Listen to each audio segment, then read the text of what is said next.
Hello dear students, welcome to this new video. Today in this video we are going to study our chapter which name is prepositions, right? So यहाँ पे हमारे chapter का नाम क्या है? Preposition नाम है, ठीक है। सो हम समझेंगे कि चैप्टर का यहाँ पे हमें मतलब क्या होता है। देखो पहले चैप्टर के मीनिंग के बारे में समझ लेते हैं, then we will discuss about its a definition, then we will know about its a parts, ठीक है। पहले हम मीनिंग के बारे में समझेंगे कि चैप्टर की मीनिंग क्या है। देखिए इस वर्ड में एक वर्ड ऐड है पोजीशंस। क्या है एक वर्ड? पोजीशंस। तो अगर हम इस पूरे वर्ड को ब्रेक करें तो हमें सबसे पहले मिलता है हमारा प्री वर्ड। क्या क्या ऐड इसके पहले? प्री। प्री है और पोजीशन है, ठीक है। प्री है और पोजीशन है, राइट। सो अगर प्री और पोजीशन है मतलब देखिए क्या होता है कि जैसे पोजीशन, तो पोजीशन क्या होता है? किसी की कंडीशन बताना ना। तो ये जो वर्ड्स होते हैं प्रीपोजिशंस, ये क्या है? अपने वर्ड्स में बता रहा है कि प्री मतलब पहले और पोजीशन मतलब कंडीशन। तो किसी वर्ड के पहले आकर के ये उनकी कंडीशन बताता है, इसलिए इसको प्री पोजीशन कहते हैं। क्या कहते हैं? Prepositions. So these are the words which tells about the quality of any noun or pronoun or any kind of parts of speech before coming before that word, okay। सो इसके बारे में हम study करने जा रहे हैं, ठीक है। नॉर्मली जैसे हम आपको बता दें कि ऑन, ऑफ, एट, ये जो वर्ड्स होते हैं सब प्रीपोजिशन होते हैं, उसके बारे में डिटेल में हम यहाँ पर पढ़ेंगे प्रीपोजिशन कितने होते हैं, ठीक है। As you know preposition are words use to show relation. अब मैंने अभी आपको बताया ना, यहाँ पे आपको पोजीशन बताने के लिए या रिलेशन बताने के लिए प्रीपोजिशन, ये वो जो वर्ड होते हैं वो पहले आकर के बताते हैं। सो यहाँ पे वही चीज़ लिखा है, prepositions are words. So if I ask you what is prepositions, you have to tell me sir prepositions are word use to show relation. एक लाइन में इसकी डेफिनेशन हो गई। They generally show relation of place and time. और normally क्या देखा गया है सब केस में कि प्रीपोजिशन जो है रिलेशन किसका बताते हैं? प्लेस का रिलेशन बताते हैं या टाइम का रिलेशन बताते हैं? किसका रिलेशन बताते हैं? प्लेस का या टाइम का। कि मतलब कब हुआ है, ऐसे जो भी प्रीपोजिशन यूज़ करेंगे हम उसमें बताएगा कि प्लेस की कंडीशन क्या है और टाइम का कंडीशन क्या है, इसके बारे में प्रीपोजिशन बताते हैं। It is clear. जैसे यहाँ पे एग्जांपल्स देखेंगे हम, देखो एग्जांपल यहाँ पे दिया हुआ है। Example, the box is on the table ना। तो बॉक्स कहाँ पे है? टेबल पे है। ये चीज़ हमें कैसे पता चला? इस वर्ड से, ऑन से। He arrived there before me. Before me कब कब आया था? टाइम का पता चला ना। तो बिफोर मी कहाँ पे है, कैसे आया था? Before me. तो यही हमारा वर्ड जो है वो प्रीपोजिशन हो गया, ठीक है, okay. It is clear that a word showing relationship between things can only be used before a word which stands for a thing. If a thing is said to be near, it must be near something. A noun or pronoun must therefore follow a preposition. अब यहाँ पे वो कहा जा रहा है कि जैसे कोई नाउन और प्रोनाउन होता है, जैसे यहाँ पे देखेंगे हम कि टेबल हमारा क्या है? नाउन है। इस नाउन के पहले आकर के इसकी पोजीशन के बारे में बताया कि बुक कहाँ पे है? टेबल पे है। तो ये हमारा जो ऑन है वो प्रीपोजिशन था। यहाँ पे मी क्या है? प्रोनाउन है। टेबल नाउन हो गया, ये बॉक्स भी नाउन है, इनका रिलेशन बताया हमें ऑन ने, ठीक है। कि ऑन है कि नियर है या फिर बिफोर है या फिर अवे है। ये जो रिलेशन है बॉक्स का टेबल के साथ में, इस नाउन का इस नाउन से, ये हमें ऑन ने बताया। Is that clear? और दूसरे वाले एग्जांपल में डियर स्टूडेंट्स हम देखेंगे कि मी आया हुआ है ना। सो मी का जो रिलेशन है कि मी बिफोर मी, तो he arrived there before me. So यहाँ बिफोर जो है वो मी वो मॉडिफाई कर रहा है, ठीक है, इसकी क्वालिटी बता रहा है। तो यहाँ पे ये मी क्या हो जाएगा हमारा? यहाँ पे मी के पहले बिफोर आया हुआ, बिफोर हमारा प्रीपोजिशन है। That clear? वही यहाँ पे कहा होगा, नाउन और pronoun must therefore follow preposition. उन्हें प्रीपोजिशन को फॉलो करना है। The noun or pronoun which follows a preposition in the objective case and is said to be governed by the preposition। देखो अब गवर्न प्रीपोजिशन क्या होता है देखेंगे हम यहाँ पे। जैसे कोई नाउन या प्रोनाउन होता है तो उसकी ऑब्जेक्टिव केस क्या होती है, ठीक है। ऑब्जेक्टिव केस मतलब, ऑब्जेक्टिव केस मतलब जैसे कि आई का ऑब्जेक्टिव केस मी हो जाता है, ही का हिम हो जाता है, शी का हर हो जाता है। That are the objective case. So जो नाउन या प्रोनाउन होते हैं वो ऑब्जेक्टिव केस को फॉलो करते हैं, ठीक है। इसको गवर्न क्या, जब प्रिपरेशन गवर्न करता है मतलब उसको एक दूसरे की क्वालिटी के बारे में बताएगा। दोनों नाउन जब आपस में आएंगे तो एक पहला वाला नाउन दूसरे वाले नाउन के कंडीशन के बारे में बताएगा। अब यहाँ पे देखो हम सबसे पहले इंटर करेंगे अपने चैप्टर में यहाँ पे use of in, at, on. जो प्रीपोजिशन हमारा मेन चैप्टर था उसको हम यहाँ पे देखो, यहाँ पे हम इसको स्टडी करने जा रहे हैं कि यहाँ पे ये जो हमारे वर्ड्स हैं ना, ये जो वर्ड्स हैं use of in, at, on, ये हमारे मेन प्रीपोजिशंस हैं। क्या है? प्रीपोजिशंस हैं। So we use in with a place. इनका यूज़ कहाँ पे होता है, यहाँ से हम यूज़ जानेंगे कि इनका यूज़ कहाँ होता है, एट का यूज़ कहाँ होता है, ऑन का यूज़ कहाँ होता है। हमने अभी स्टडी किया हुआ है प्रीपोजिशन क्या होता है, those kind of words which tell about the its condition और relation. These words are use to show relation. And preposition का भी यूज़ कहाँ पे होगा हमें जान गए। अब कैसे प्रीपोजिशन, किस प्रीपोजिशन का यूज़ करना है वो देखेंगे। Use of in, at and on, कहाँ पे इन का यूज़ होगा, कहाँ पे एट का यूज़ होगा, कहाँ पे ऑन का यूज़ होगा, ये हम इस यहाँ पे से अब जानेंगे। ठीक है, ये देखिए। So we use in with a place, a city और टाउन और विलेज। देखो कोई भी प्लेस हो, वो चाहे सिटी हो, सिटी भी प्लेस है ना, टाउन हो या विलेज हो। When we think of it as an area, जब हम इसे area group as a area consider करते हैं, we use at. When we see as a point on a journey. ठीक है, इनका यूज़ कहाँ पे होता है, प्लेस के पहले होता है।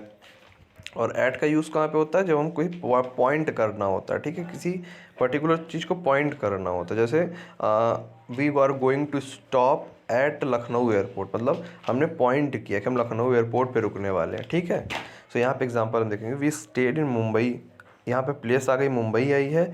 मुंबई क्या है, प्लेस है कि कोई थिंग का नाम है। अच्छा, हमें पता है कि जो हमारी जो मुंबई है ना, वो हमारा क्या है, प्लेस का नाम है। तो हम इसके पहले प्रीपोजिशन इन का यूज़ करेंगे।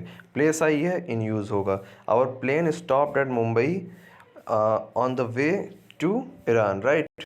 अब यहाँ पे सेम वर्ड है, मुंबई ही है, लेकिन इसके पहले एट का यूज़ होगा। क्यों होगा, क्योंकि यहाँ पे पॉइंट ऑन अ जर्नी है, कोई जर्नी चल रही है ना। At Mumbai on the way to Iran, यहाँ पे ईरान से जर्नी चल रही है, इसलिए यहाँ पे हमने एट का यूज़ कर दिया। Mumbai refers to Mumbai airport, जो मुंबई है यहाँ पे, वो मुंबई एयरपोर्ट को रेफ़र कर रही है ना।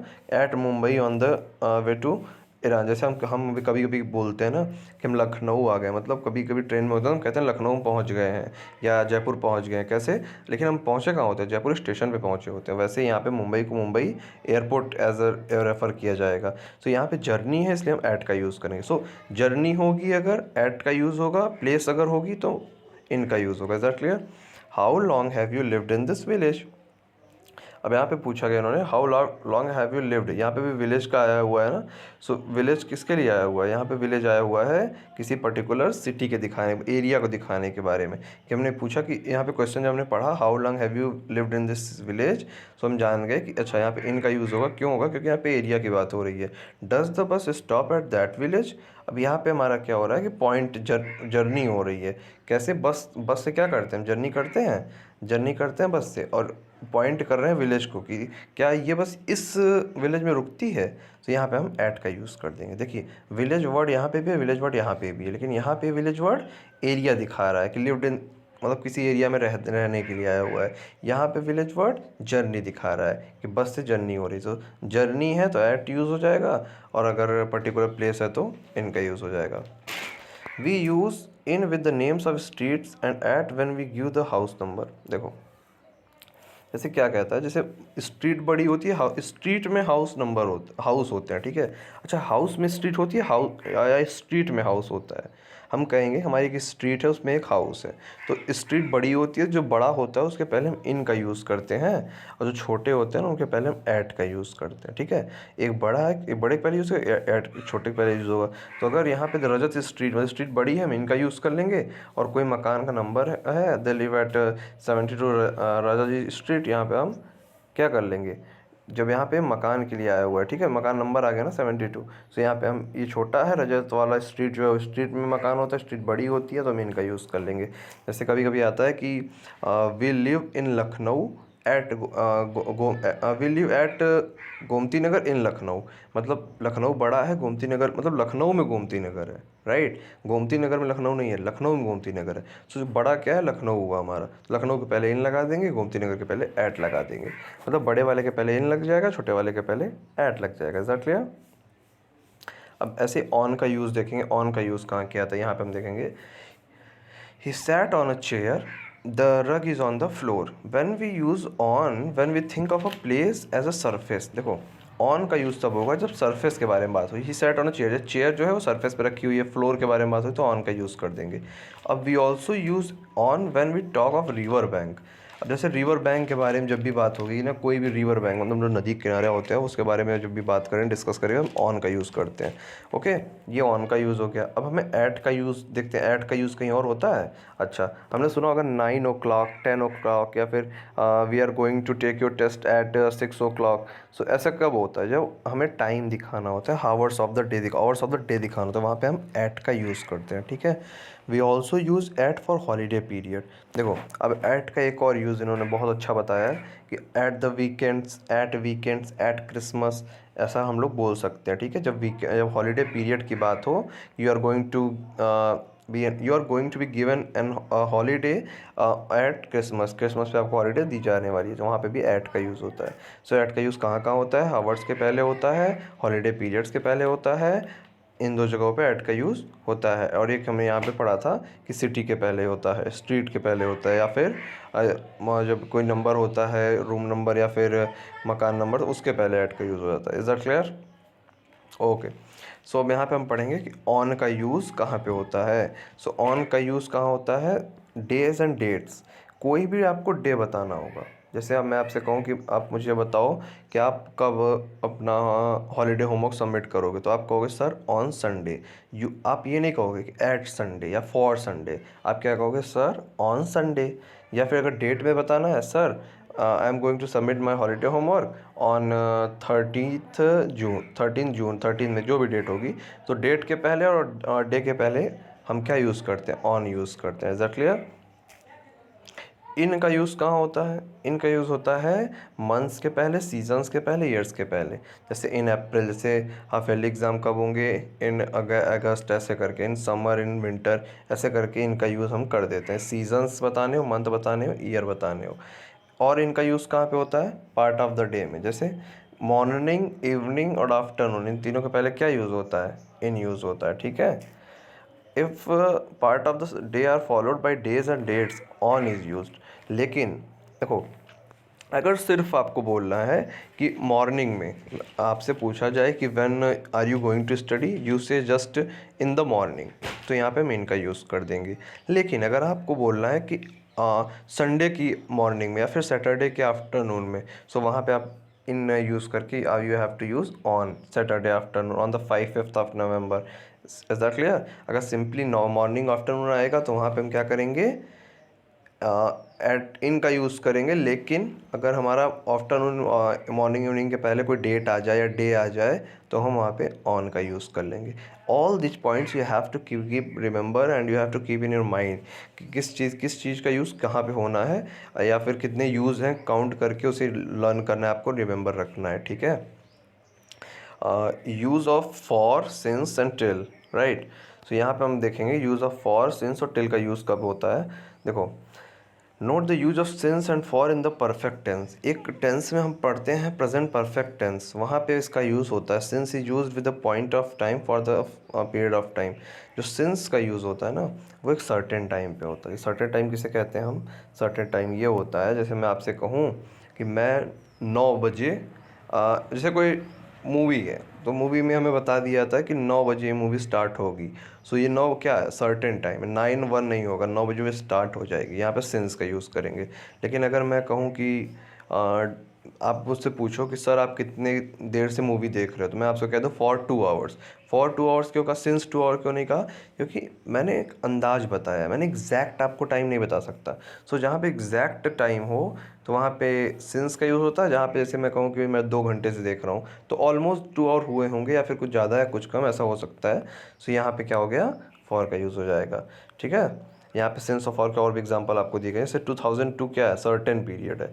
अगर मैं कहूँ कि मेरी डेट ऑफ बर्थ कितनी है, मैं कह दूँ 2002, तो यहाँ पे 2002 क्या हो? सर्टेन एकदम है, उसके अलावा कुछ नहीं हो सकता।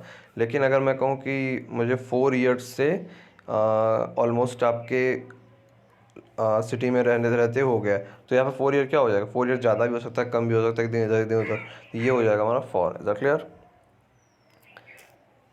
जैसे यहाँ पे एक और एग्जांपल हम स्टडी करेंगे कि यहाँ पे देखिए, यहाँ पे लिखा हुआ है I have known him since 2004।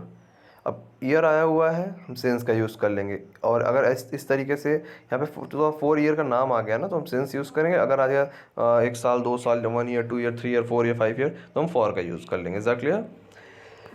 And till is used for time and two is used for place. अब जो है टिल का जो यूज़ होता है, यहाँ पे हमने आपको बताया था फॉर, सिंस और टिल का यूज़ हम पढ़ने जा रहे हैं। तो टिल का यूज़ कब होता है? टाइम के लिए, and two is used for place, और टू का यूज़ प्लेस के लिए होता है, ठीक है। तो यहाँ पे हम जैसे they waited till sunset, sunset तक उन्होंने वेट किया, तक हिंदी इसका निकलता है। तो यहाँ पे सेम है, आई स्लेप्ट टिल 8 o'clock, मैं 8 o'clock तक सो गया था। ऐसे टिल का यूज़ यहाँ पे कर दिया जाएगा, यहाँ पे टाइम दिखाना हो। 8 o'clock क्या है? टाइम है, और सनसेट क्या है? टाइम है, और इस तरीके से हम टिल का यूज़ यहाँ पे करते हैं। ऐसा clear? Use of bike and for. अब बाई और फॉर का यूज़ कहाँ पे होता है? देखो यहाँ पे बाई और फॉर का कोई यूज़ दिया हुआ है, ठीक है। You have to carefully note the relations indicated by the preposition by for in the following sentences. देखो यहाँ पे बाई और फॉर का रिलेशन कैसे है? कम एंड सिट बाई मी। यहाँ पे बाई का यूज़ एज अ प्रीपोजिशन हुआ है। क्यों हुआ है? क्योंकि इस जो मी है ऑब्जेक्टिव केस में है, इसका रिलेशन बताया जा रहा है सिट से, कि सिट बाई मी मतलब मेरे पास बैठो। किसके पास बैठो? मेरे पास बैठो। So as the same all the exercises have been given here to show and the relation indicated by the preposition. अब प्रीपोजिशन का काम ही है रिलेशन बताना ना, मैंने आपको बताया था प्री और प्रीपोजिशन से मिलकर बना है, मतलब किसी वर्ड के पहले आकर के उसका रिलेशन बताएगा। जैसे यहाँ पे मी के पहले बाई आ गया, बाई प्रीपोजिशन है, इसका रिलेशन बता रहा है, ठीक है। Is that clear? So all the exercises you have to solve by yourself, then you have to take the help of this exercise and you have to write it down in your notebook. Is that clear? अब यहाँ पे एक और topic हम study करेंगे, how preposition governs noun and pronouns, कि preposition noun और pronoun को कैसे मॉडिफाई करता है। तो प्रीपोजिशन जो होता है, जब नाउन और प्रोनाउन को जब भी इसके बारे में बताएगा तो ऑब्जेक्टिव केस में नाउन और प्रोनाउन होंगे। देखो यहाँ पे हिम क्या है? हमारा ऑब्जेक्टिव केस है, और टू क्या है? हमारा प्रीपोजिशन है। तो यहाँ पे जब भी प्रीपोजिशन आया हुआ है इसके रिलेशन बताने के लिए, तो वो ऑब्जेक्टिव केस में हो जाता है। Nouns do not have a special form for the objective case but pronouns have. Noun change नहीं हुआ, जैसे मैन है, मैन चेंज नहीं होगा, लेकिन यहाँ पे मी था, आई का हमने ऑब्जेक्टिव केस यूज़ किया। We can't say the man give it to I, ये नहीं बोल सकते ना कि the man give it to I. क्यों नहीं बोल सकते? क्योंकि प्रीपोजिशन है, ये ऑब्जेक्टिव केस लेगा प्रोनाउन का, लेकिन नाउन का ये हमारा सब्जेक्टिव केस ले लेगा। नाउन कोई चेंजेस हम नहीं करेंगे, ठीक है। और फिर आपको यहाँ पे एक्सरसाइज दी गई है, you have to solve these exercises and you have to note it down. Same तरीके से, जैसे अगर नाउन है तो हम उसका ऑब्जेक्टिव केस नहीं लिखेंगे, और अगर प्रोनाउन है उसका ऑब्जेक्टिव केस यूज़ करेंगे। ऑन द सेम बेसिस ये एक्सरसाइज आपको अपने कॉपी में नोट डाउन कर लेनी है, ठीक है। You have to understand the concept and then you have to solve it, then you have to write it in your notebook. एक टॉपिक यहाँ पर हमें और पढ़ना है, प्रीपोजिशन, पोजीशन और प्रीपोजिशन, कि पोजीशन कैसे डिसाइड होती है किसी प्रीपोजिशन की। The preposition is usually placed before the noun और pronoun it governs, but it is frequently placed at the end of the sentence when the relative pronoun is omitted. देखो normally हमने देखा है कि प्रीपोजिशन हमारे sentence के बीच में आते थे ना, अभी तक बीच में आते थे, I am going to sit on the chair ऐसे करके आते थे। लेकिन अभी देखो यहाँ पे ये जो हमारा प्रीपोजिशन है ये हमारे लास्ट में चला गया है। क्यों लास्ट में चला गया? क्योंकि ये क्या कर रहा है, नाउन और प्रोनाउन को गवर्न कर रहा है, उसके बारे में बता रहा है, ठीक है। और इंट्रोगेटिव सेंटेंस में भी हमारे प्रीपोजिशन लास्ट में चले जाते हैं, जैसे what is this made of, एक चीज़ किससे मिलकर बनी है, where are you going to.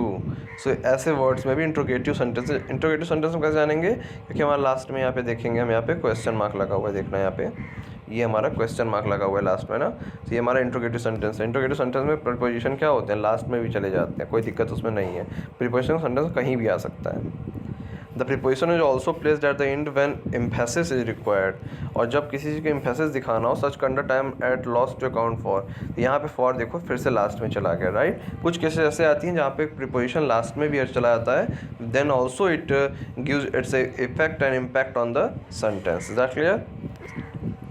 Notice that prepositions are sometimes joined to verb and made part of them to change their meaning और मेक इनट्रांजिटिव वर्ब ट्रांजिटिव। अब देखो यहाँ पे जो है कुछ प्रीपोजिशन किसी वर्ब के पहले, देखो जैसे यहाँ पे हम देखेंगे, जैसे फॉर फ्लो है, एक वर्ड का नाम है फ्लो। सो फ्लो एक वर्ब है, इसके पहले प्रीपोजिशन आकर के इसका सेंस चेंज कर दिया। ये है फॉर मतलब हमारा प्रीपोजिशन है, एक वर्ब लुक ले लिया, तो लुक और फॉर मिल करके ज्वाइंट करके क्या बना लिया, लुक फॉर मतलब तलाश करना। विथ ड्रॉ, ये दो वर्ड्स मिले, इसमें एक वर्ब है प्रीपोजिशन। ऐसे वर्ड भी यहाँ पे ओवरकम, इससे कम मतलब आना होता है, ओवर मतलब ऊपर होता है, लेकिन यहाँ पे क्या हुआ, ओवरकम मतलब जीत लेना, ठीक है, उसका सेंस बदल जाता है। जब प्रीपोजिशन और वर्ब की फ्रेंडशिप हो जाएगी, सपोज करो मिल जाएंगे वो दोनों, तो वो दोनों एक अलग सेंस देने लगते हैं। Is clear? अब हम यहाँ पे हम स्टडी करेंगे एडवर्ब एंड प्रीपोजिशन, कि एडवर्ब के साथ प्रीपोजिशन कैसे वर्क करता है मिल करके उसके साथ में। Note the sentences. The rocket went up, the little boy climbed up the ladder. In the first answer the word up add something to the meaning of the verb go. देखो यहाँ पे ये अप है, ये go का second form है went, so इसके meaning में चेंज कर देगा, ठीक है। It is there for an adverb modifying the verb go, और ये जो एडवर्ब है वो जो वर्ड है गो उसको मॉडिफाई कर रहा है, उसके बारे में क्वालिटी बता रहा है, ठीक है। So as the same here, यहाँ पे आपको जैसे एक ही वर्ड है, सपोज करो कोई वर्ड है अबाउट, ठीक है, यहाँ इनके कहने का मतलब ये है कि एक वर्ड है अबाउट, अबाउट हमारा एडवर्ब भी है, अबाउट हमारा प्रीपोजिशन भी है, लेकिन कब हमारा एडवर्ब होगा, कब हमारा प्रीपोजिशन होगा, ठीक है। जैसे प्रीपोजिशन कब होगा, यहाँ पे देखिएगा, in the second sentence the word up shows the relation between the climbing of the little boy and the ladder, it is there for preposition governing the noun ladder. जब कोई प्रीपोजिशन किसी noun को govern करेगा तो वहाँ पे वो क्या हो जाएगा, प्रीपोजिशन रहेगा। लेकिन अगर प्रीपोजिशन जो है हमारा वो गवर्न करता है किसी वर्ब को, मतलब प्रीपोजिशन अगर नाउन के पहले आता है, ठीक है, प्रीपोजिशन अगर नाउन या प्रोनाउन के पहले आता है तो वो प्रीपोजिशन रहेगा, बट अगर वर्ब के पहले आता है तो वो वहाँ पे क्या हो जाएगा, एडवर्ब हो जाएगा, because adverb is a word that modifies the whole parts of speech except noun pronoun and interjection. Adverb जो है ना वो नाउन और प्रोनाउन से उसकी बनती नहीं है, बिल्कुल भी, बहुत दूर रहता है उनसे। Okay, so these are the exercises that you have to solve it in your copy, you have to note it down. Okay, use each of the following words, यहाँ एक्सरसाइज नंबर 2 पे हम देखेंगे, use each of the following words first as preposition and then as a adverb. इन verb को आपको firstly preposition के रूप में, फिर दूसरे बार में एडवर्ब के एज अ यूज़ करना है। Add a suitable preposition to complete each of the following sentences. यहाँ पे देखेंगे हम, यहाँ पे प्रीपोजिशन को यूज़ करके जो हमने अभी रूल्स पूरे पढ़े हुए हैं, सारे रूल्स जो हमने स्टडी किए हैं इस चैप्टर में, उन सारे रूल्स के बेसिस पे हम इस प्रीपोजिशन एक्सरसाइज को सॉल्व करेंगे। You have to open your book and you have to solve it by yourself, exercise number 3। Then अगर आपको कोई चीज़ नहीं समझ में आती है, if you are unable to understand even any, you have any kind of doubt, then you have to come here and you have to say it's a solution. Is that clear? बाकी lives है, that road है, on कहाँ use होगा, at कहाँ use होगा, ये सारे rules हम अभी ऊपर पढ़ चुके हैं। We have already studied about the rules and here the questions have to be solved. Is that clear? Okay, so here the topic ends at preposition, and prepositions क्या थे, मतलब कि जो as those kind of words that used to show relation between noun or pronoun और noun or verb और verb and verb, so ये prepositions होते हैं। Is that clear? And all the rules we have to keep in our mind, कहाँ पे किस word का use होता है और preposition कौन कौन से हैं, जैसे is हुआ हमारा, in हुआ, at हुआ, over हुआ, ये सारे preposition है। So इन सबको हमें एक चार्ट बना करके we have to keep it remember in our mind, and then you have to note all the exercises in your notebook and you have to learn the lesson. Is that clear? So here the topic ends, and for the next topic we will meet in the next video. Till then, see you, take care.